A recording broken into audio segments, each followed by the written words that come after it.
Pablo, mis felicitaciones también, excelente presentación. Imposible de retener todo, como dijo Esteban, como para mirarla varias veces y en cada concepto realmente retenerlo y analizarlo.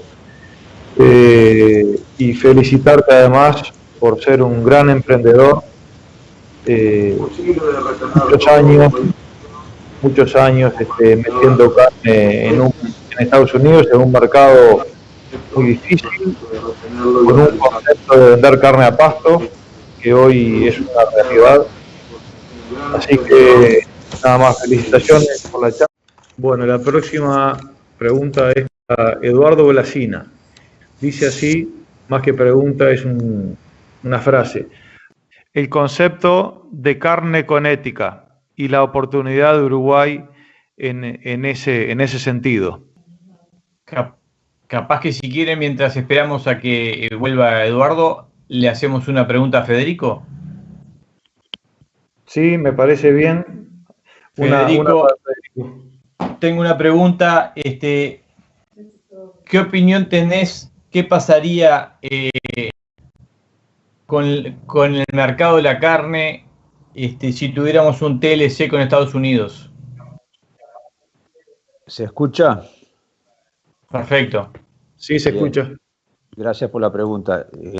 Hablando de carne ovina, las condiciones que tenemos de acceso a Estados Unidos para la carne ovina con hueso y sin hueso tienen un arancel muy bajo, son $70 por tonelada, o sea, es casi cero, y no tenemos una limitante de cuota. O sea que en realidad un TLC para la carne ovina no nos aportaría demasiado. En la carne vacuna es diferente, no era el objeto de mi charla hablar de la carne vacuna, pero en el caso de la carne vacuna, para no dejar la pregunta a la mitad, tenemos una cuota de 20.000 toneladas con arancel cero y después pagamos 26,4% de arancel. Quiere decir que un acuerdo de libre comercio con Estados Unidos nos daría mejores condiciones de acceso para la carne vacuna, sin duda, pero no cambiaría prácticamente nada en el acceso a la carne ovina. Muchas gracias, Federico. Bueno, a ver, Pablo, si estás escuchando. ¿Sí me escuchan? Sí, te escuchamos bien. Hay una pregunta para ti acá. Si usted estuviese en cargos de decisión en Uruguay, ¿qué medidas y acciones tomaría para promocionar la carne a pasto en el mundo? ¿Qué habría que promocionar? ¿De qué manera? Qué buena pregunta. Capaz que no estoy en cargo de responsabilidad por eso mismo. Pero, bueno, primero hay una primera y clara misión del Estado, que es despejarnos las canchas de aranceles. Recién Federico decía, es exactamente así, es pesado el 26,4% que estamos usando hoy, que lo estamos usando además para carnes de muy bajo valor. Así que ese es el primer tema. Digamos, también mi opinión en relación a que tiene que haber una parte de las cuotas que son hoy dueñas de las industrias competitivas y que tiene que haber la posibilidad de postularse a esas cuotas, porque esos son, como decía hoy, ¿no? Balas de plata para entrar y competir. Fíjense que si será cara la carne uruguaya, que nosotros la mandamos por American, ¿no? Y del mismo avión que ustedes se toman para ir a Miami, y después pagamos el 26,4 y todavía llegamos a precios que podemos competir. Es decir que lo que tenemos para mejorar nuestra competitividad es enorme desde el punto de vista ese. Después del otro, yo creo que bastante abstencionista desde el punto de vista estatal y soy bastante contrario al activismo. Hay que permitir que alguien haga dinero con este negocio para que todo lo demás se destranque si nos bajan los aranceles. Muy bien. Adelante, Esteban. Hacele ahora, Luis, que vos tenías la pregunta de Blasina, que ahora está en línea, parece. Bueno, a ver, Eduardo, si te escuchamos bien. Bueno, profundizando sobre el tema de la carne ética, yo creo que el reclamo de que los productos sean éticos va a ser un reclamo transversal. Es algo que creo se toma desde la industria del automóvil con los autos eléctricos, a los alimentos, a los textiles. Creo que es un concepto que va a ser muy transversal y es simplemente que en cada etapa del proceso productivo el consumidor sienta que no solamente se lo va a satisfacer a él en sus necesidades, sino que el hecho de comprar ese producto genera una restauración de los equilibrios perdidos, podríamos decir. Es la razón por la cual los autos eléctricos van a desplazar a los automóviles a motor a combustión. Es la razón por la que yo creo que las fibras naturales van a ir desplazando las fibras sintéticas y es algo que se va a estar observando muy fuertemente en la carne. Es decir, más allá de que podemos cuestionar cuál es el peso real que la carne tenga en el cambio climático, se van a analizar los procesos y no va a ser lo mismo una carne de pastoreo racional que mida, que capta carbono, a otras carnes del mundo, por todo lo que ya se ha explicado aquí. Entonces, en cada etapa se va a considerar si eso está bien hecho desde un punto de vista que va más allá de lo que en otras épocas podría ser que fuera un buen producto a un precio accesible y lo que interesaba era el precio y no importaba el cómo se había llegado a ese producto.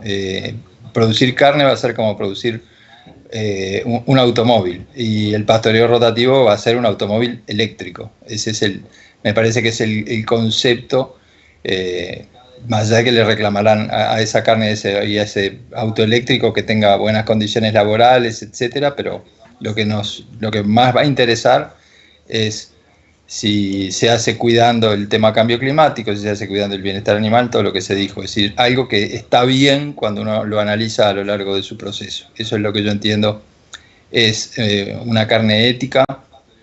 Dicho de otro modo, si un vacuno tuviese que elegir el lugar del mundo en el que vivir, elegiría vivir en Uruguay con un buen pastoreo rotativo como sistema. Bien. Gracias, Eduardo. Le puedo enganchar otra pregunta a Eduardo relacionada a lo que él estuvo hablando y dice así: ¿se imagina algún día medir materia orgánica en los suelos, medir el carbono y de alguna manera premiar a quienes estén en determinados niveles? Una vez medido la captura de carbono y certificado el mismo, ¿cómo se imagina a Uruguay vendiendo bonos de carbono? Sí, no solo lo imagino, creo que en un plazo no mayor a 3-4 años deberíamos verlo. Deberíamos ver a productores que cobran por cosechar carbono del aire. Es algo que creo que un poco algo que decía Pablo Carrasco, que me parece muy, muy agudo y muy cierto, que cuando uno ve para dónde va el mundo y arranca muy temprano, se tropieza. El mercado de bonos de carbono creo que le pasó exactamente eso, arrancó, se cayó y ahora está volviendo y hay varias empresas que están armando sistemas por los cuales sea un establecimiento forestal, ganadero o agrícola se logre medir cómo cambia la materia orgánica, a partir de eso inferir toneladas de carbono capturadas y a partir de eso, con un precio por tonelada, una aerolínea aérea o una industria que emite carbono compensa pagando por carbono capturado. Creo que eso lo vamos a ir viendo cómo se despliega a lo largo de esta década, pero no es ciencia ficción ni es muy largo plazo. Creo que es un mediano plazo que serán, yo diría, tentativamente 3-4 años que ese mercado debe aterrizar en Uruguay. Bien, gracias, Eduardo. Una pregunta para Federico, sería la última pregunta del panel. Antes voy a volver a repetir el pedido. Quien quiera contestarnos 3 preguntas de evaluación de la jornada, entra en menti.com e ingresa el número 469874 y contesta las preguntas en menos de un minuto. Muchas gracias. La última pregunta para Federico sería: la exportación de carne ovina a Estados Unidos parece ser una oportunidad. ¿Qué acciones debería tomar Uruguay para construir una cadena de valor sólida para ingresar a ese mercado? Gracias, es muy buena la pregunta. En primer lugar, es muy reciente la apertura del mercado americano para la carne ovina con hueso y que tiene además el requisito del compartimento ovino, compartimento de bioseguridad. O sea que yo creo que todavía no tenemos suficiente casuística a lo largo de toda la cadena para tener claro una respuesta a la pregunta que se formuló. Pero voy a decirlo en esta manera y quizás nos dé alguna pista por donde buscarle la vuelta. El compartimento ovino nos dio el acceso de carne con hueso a Estados Unidos y en realidad pusimos el compartimento ovino sobre el sistema de producción existente. O sea, abrimos la puerta sanitaria, pero no miramos qué es lo que había dentro y qué es lo que tenemos que producir para ese mercado. O sea, lo mismo que venimos haciendo hace años, simplemente le abrimos la llave sanitaria. Como tenemos tan poca carne ovina y la única manera de mejorar el negocio ovino es buscarnos diferenciar nuestro producto, tenemos que conocer mejor qué es lo que el mercado americano quiere en términos de carne ovina. Y a partir de ahí, construir entonces, yo me imagino algo parecido a la cota 481, donde hay que poner en un corral para poder acceder. Bueno, y acá hay que poner un compartimento para poder acceder, pero con un protocolo, no poniendo el compartimento sobre un sistema que está funcionando desde hace muchos años, bien o mal, pero que no está teniendo en cuenta los requerimientos de los clientes de ese mercado. ¿Se escuchó? Sí, perfecto. Muchas gracias, Federico. Fantástico, muchas gracias. Bueno, vamos finalizando, Esteban. Bien. Son 19:49. Como toda jornada de estas larguísima de más de 4 horas, siempre los uruguayos las terminamos un poquito más tarde de lo pensado. De todas maneras, habíamos pronosticado un cierre a las 19:30, por lo tanto nos atrasamos solo 20 minutos. Creo que nunca en mi vida fui a una jornada que se atrasara solo 20 minutos. Y esto fue gracias a una excelente planificación que hiciste, Luis, de los tiempos y también al esfuerzo que hicieron los productores de filmar sus charlas, controlar sus tiempos y bueno, me parece que salió un buen trabajo.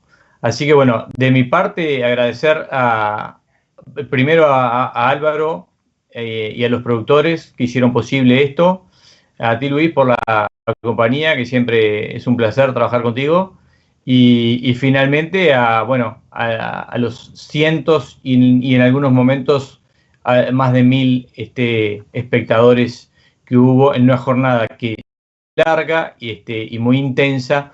Obviamente tiene su costo en el tema de cansancio. Así que de mi parte muchas gracias y será hasta la próxima. Bueno, los mismos conceptos, Esteban, un placer haber moderado contigo. El año pasado tuvimos la oportunidad de moderar 3 veces junto a Álvaro, este año también. Agradecer y felicitar a Álvaro por la iniciativa y agradecer muchísimo a los 8 conferencistas, 8 presentaciones, que fueron ellos quienes realmente iluminaron esta jornada. Así que de mi parte, muchas gracias y hasta la próxima.